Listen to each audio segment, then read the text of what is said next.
Hey, friend, welcome back. As always, I'm your host, Brian Davis, co-founder of Spark Rental, and I am on a journey to reach financial independence right alongside you guys. We have an investment club of members that meet every month. We vet deals together. We go in on deals together. This is how I personally invest my money in real estate, right in there in the trenches. And part of the fun of managing an investment club like this is we get to meet a lot of great experts, a lot of great subject matter experts in real estate and personal finance and investment. And today we have brought onto the show Jonathan Green. He's the host of the Zen and the Art of Real Estate Investing podcast. He's a certified life coach. He's a real estate coach. He's the real estate investor and co-founder behind Streamlined Properties.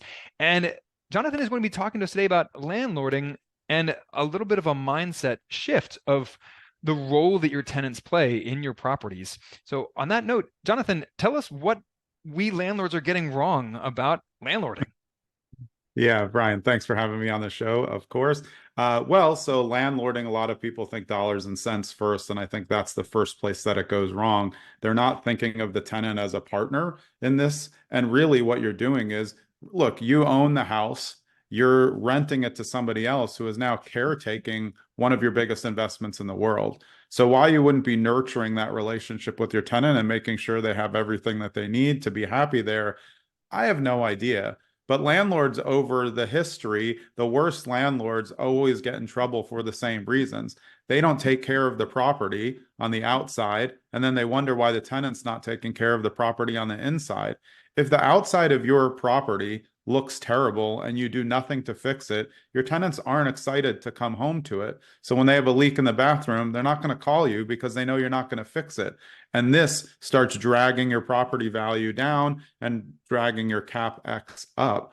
I learned early on because my dad sent me out to collect rent as a teenager, and I learned empathy that I'm actually not really good at, but I learned it by figuring out that there's a relationship here and that we want them to be happy inside of our properties. And until you understand that, you're setting off on more of an adversarial path with landlord and tenant. You pay me on time, give me the money, instead of, hey, is there something going on this month? I see you're 1 month late. Is there anything that you need? And continually following up to make sure that your property is at a peak level so you can get the best tenants and the best quality of information from your tenants. You know, you want to know when fire and water. You want to know if there's a water issue or if there's a fire issue. A lot of the other things can be figured out. But I think that too few landlords are trying to help, don't try to help enough, keep the tenants not necessarily separate, but so they have their own space, you know, making sure that there's separate laundry days. If you're in a two-family, that's a no-brainer. It's where people argue. If you know where tenants are going to argue, it's your job as a landlord to make it smooth for both of them. And that's where I think a lot of the problems are. Yeah, my co-founder Denny and I, we always talk about how the quality of your renters and the quality of your relationships with those renters really determines the quality of your returns on rental properties.